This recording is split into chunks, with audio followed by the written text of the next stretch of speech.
Selamat malam para pendengar setia di seluruh Indonesia di Dongeng Aki Rukman. Selamat mendengarkan dan tetap merdeka. Assalamualaikum warahmatullahi wabarakatuh. Bismillahirrahmanirrahim. Alhamdulillahilladzi anzala sakinata fi qulubil mu'minin liyazdadu imanama imanihim.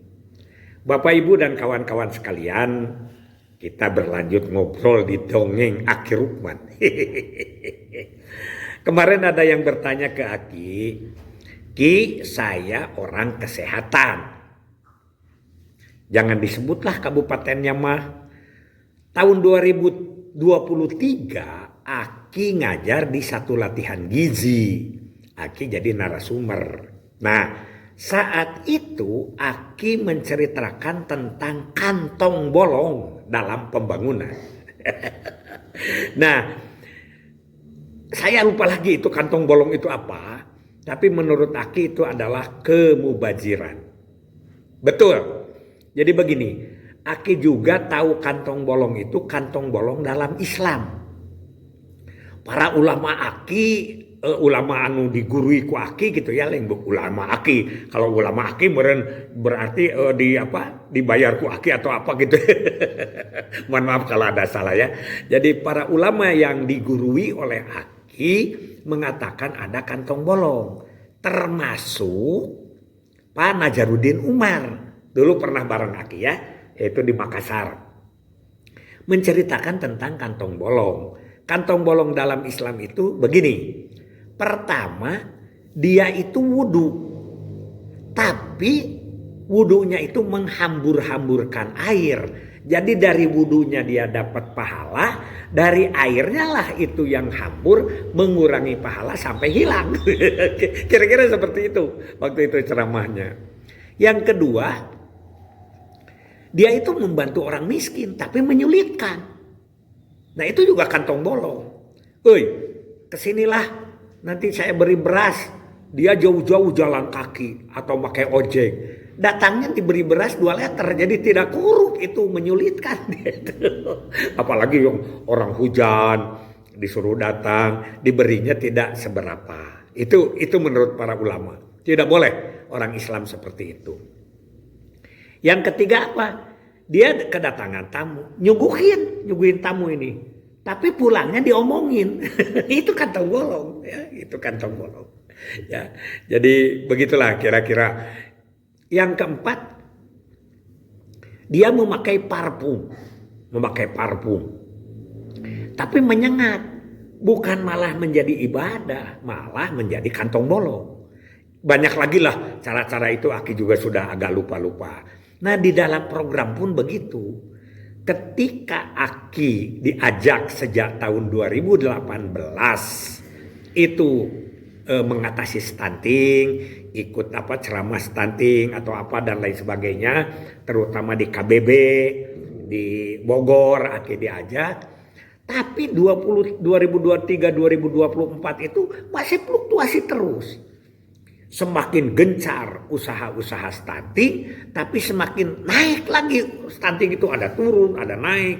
Belum lagi berubah antara survei gizi nasional, survei gizi Indonesia ya, SPI atau apa namanya, dengan BGM ya, yang dari Posyandu itu sudah beda. Belum lagi ada orang yang sengaja mengatur data untuk kepentingan. Itu tidak sedikit dalam pembangunan. Nah, ini yang Aki dikatakan itu kantong bolong. Kita terus. Nah, sekarang itu kan ada banyak orang yang mengatakan bahwa MBG itu kantong bolong. Kenapa MBG kantong bolong? Tujuannya untuk mencapai anak supaya gizinya bagus. Tapi anggaran itu bocornya banyak. Itu juga salah satu kantong bolong ya. Jadi ini banyak sekali hal-hal yang seperti ini. Nah dulu di dalam program KB, kantong bolong itu adalah bagaimana dia, kan yang dibutuhkan itu bukan akseptor baru, bukan. Tapi akseptor aktif yang berpengaruh terhadap penurunan fertilitas. Kan itu baru ada yang disebut dengan apa? Dampak itu setelah lebih dari 1 tahun, 2 tahun, 3 tahun. Makanya akseptor lestari yang lebih dari 5 tahun ke atas disebut pahlawan pembangunan. Kenapa pahlawan pembangunan? Misalnya seorang ibu ikut KB 5 tahun. Dengan 5 tahun itu 2 anak tidak lahir karena terkendali oleh KB. Kalau satu ibu saja 2 anak, maka 1.000.000 ibu itu akan menjadi 2 juta anak. 2 juta anak itu kalau dikalikan ke sekolah itu berapa sekolah yang harus dibangun? Berapa puskesmas yang harus dibangun? Berapa rumah yang harus dibangun? Itu kalau berpikirnya negara. Gitu. Nah, pada umumnya aseptor barunya tinggi. Kita kan pendataan itu tiap tahun. Biasanya bulan Oktober. Tapi begitu selesai pendataan, CU-nya jeret lagi. CU itu peserta KB aktif. Ya, jadi itu bolong. Kenapa kita harus mengambil ikan terus di air, di laut, tapi dimasukkan kepada korang yang bolong. Jadi kan tidak ada makna. Begitu. Kemubaziran itu yang disebut dengan kantong bolong di dalam pembangunan. Banyak hal-hal. Aki yang paling kita punya martabat gitulah, martabat atau kewibawaan. Kita suka kadang-kadang ada yang menjual-jual data.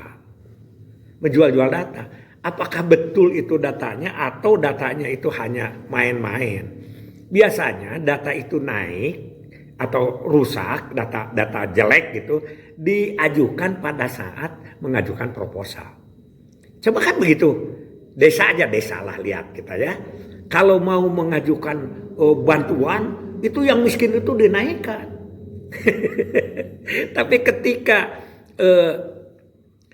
desanya dinyatakan desa miskin, itu menolak. Itulah kehidupan. Makanya Aki juga ngobrol, rada berat, kita masih rada berat sekarang ini ya. Karena kita itu adalah masih termasuk daerah yang masih berkembang. Coba kita lihat berapa negara yang kecil-kecil itu yang tidak terkenal, tapi sepak bolanya masuk kepada tim dunia, kepada Pildun, Piala Dunia. Sekarang kita lihat dari 200 lebih hampir 300, 250 atau 300 negara yang masuk 48 dan negara kecil-kecil. Haiti begitu kan ya. Swiss itu kan penduduknya juga berapa. Kita tidak bisa mengimbangi itu. Karena apa? Karena pembangunan kita itu adalah banyak yang bocornya. Nah itulah yang disebut oleh Bapak Presiden sedikit-sedikit bocor. Jadi kantong bolong itu kita membangun terus ke depan tapi tidak melihat ke belakangnya, balik lagi. Contoh lain, sekarang dengan kebijakan Pak Deddy Mulyadi, sampai di desa Aki ya, di kecamatan Aki, ada yang ngagejruk itu jalan tuh Pak. Jalan desa, jalan kabupaten lah kita ngagejruk. Kenapa? Kalau yang ini ke sini katanya dibangunnya oleh desa, kalau yang ini dibangunnya oleh gubernur. Ada tuh di satu tempat. Kenapa ini beda sentinya? Nah, kenapa kita kantong bolong? Karena apa? Karena kita membangun misalnya di rencana kita ini harus kuat 5 tahun. Jadi kalau harus 5 tahun maka itu diberi anggaran sesuai dengan 5 tahun. Tapi dibikin tipis. Misalnya hanya 2 tahun sudah rusak. Jadi ini kan baru 5 tahun lagi akan diulang, diperbaiki. Tapi 2 tahun sudah rusak. Jadi yang 3 tahun tidak ada anggaran, makanya rusak lagi.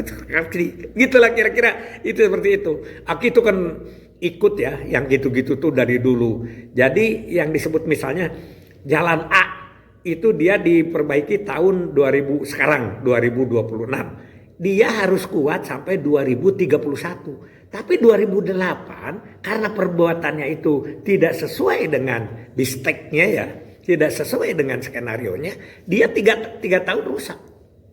Itu kira-kira seperti itulah. Jadi kantong bocor itu terutama di Aki, yaitu di peserta KB aktif ya, yang selalu tidak naik tapi banyak akseptor barunya, sehingga menurut perhitungan harusnya adalah dia berpengaruh kepada akseptor aktif. Nah, kenapa itu? Karena mungkin dengan cara-cara yang bocor itu. Misalnya kalau sekarang agak ketat ya, dulu itu kalau ada akseptor baru walaupun dia itu pindahan, konversi, dimasukkan AB. Makanya ada toleransi DO. Sehingga toleransi DO itu adalah DO-nya tidak boleh lebih dari 10% misalnya, atau 15% atau berapa persen gitu, kira-kira 1 tahun itu seperti itu. Untuk apa? Itu untuk target supaya mengingatkan kita kepada pembinaan. Jadi susah itu pembina, kalau orang itu susah itu membina. Salah satu pembinaan yang paling bagus itu adalah pengawasan, pengajian. Seminggu sekali terus dibina, cuman lagi materinya tidak naik, balik lagi gitu. Serba kita harus banyak perbaikan. Mudah-mudahan ke depan bangsa kita baldatun thayyibatun warabun ghafur. Subhanallah walhamdulillah wala ilaha illallah wallahu akbar. Wassalamualaikum warahmatullahi wabarakatuh.